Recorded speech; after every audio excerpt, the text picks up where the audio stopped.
আসসালামু আলাইকুম। নতুন একটা ব্লগ ভিডিও নিয়ে আপনাদের মাঝে হাজির হলাম আমি মাসুম ভাই অ্যান্ড সজীব ভাই। আমরা চলে আসছি ভৈরব রেল স্টেশন থেকে ভৈরব বাজার আদিয়ান অ্যান্ড রেস্টুরেন্ট, ভৈরবের বিখ্যাত গরুর মাংস খেতে। তারপর আমরা খানাকে চলে গেলাম আশাগঞ্জের উদ্দেশ্যে। তারপর আমরা উঠলাম নৌকা দিয়ে আশাগঞ্জের উদ্দেশ্যে যাচ্ছি। মুক্ত ভিউ, আল্লাহর প্রকৃতি বাতাস দেখতে দেখতে আমরা চলে যেতেছি আল্লাহ রহমতে আশাগঞ্জের উদ্দেশ্যে। আমরা কিছুক্ষণের মধ্যে ইনশাল্লাহ আশাগঞ্জ পৌঁছে যাব। আর যারা যারা এই ভিডিওটি আপনারা দেখবেন, সম্পূর্ণ দেখবেন, দেখার পরে ইনশাল্লাহ বুঝতে পারবেন আমরা কিভাবে যাব এই মিষ্টি খেতে। এই চলে আসলাম আমরা আশাগঞ্জ।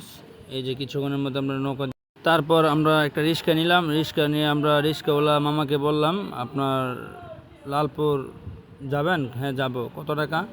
উনি চাইলেও আপনার 200 টাকা। আমরা ওনার মূলামূলি করে 120 টাকা থেকে 150 টাকা আমরা ঘুরাইলাম 3 জন। তারপর উনি লালপুরের উদ্দেশ্যে রওনা দিয়েছে।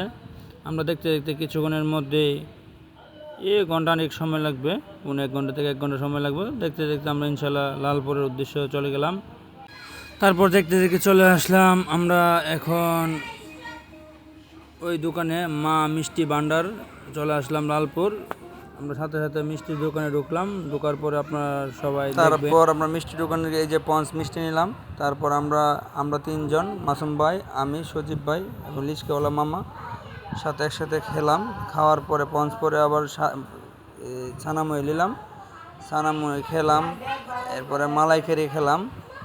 তারপর আমরা ইনশাল্লাহ সদ্য বড় ভাই মাসুম ভাই এই যে মালাইকারি অনেক মজা করে খাইতেছে।